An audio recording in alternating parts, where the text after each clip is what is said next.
नमस्कार, यूटीवी खबर को स्वागत। प्रथमे मुख्य खबर। ब्रह्मपुरर प्रसिद्ध माँ बुढ़ी ठाकुराणी द्विवार्षिक यात्रा शुभखुंटी स्थापित बैठक में निष्पत्ति प्रकार एप्रिल 3 रु 28 तारिख पर्यंत अनुष्ठित होब यात्रा।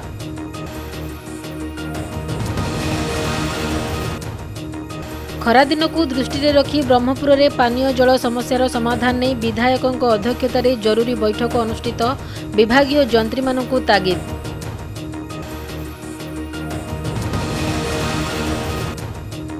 पिपलपंकार प्रस्तावित डैम और अबाध बाली खनन ऋषिकुलिया नदीर सुरक्षा 120 किलोमीटर पदयात्रा करिब ऋषिकुलिया सुरक्षा क्रियानुष्ठान कमिटी।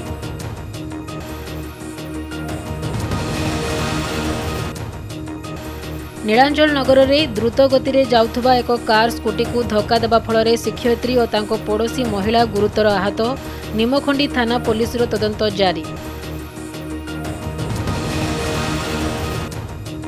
दंडनाच अश्लील नृत्य प्रदर्शन न करने गंजाम जिला दंडनाच महासंघ पक्षर आयोजित विशाल समावेश निष्पत्ति।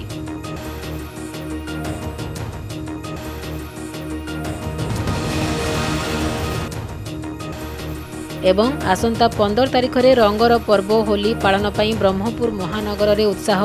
बजार में बिक्री होची भली की भली रंग सह होली सामग्री।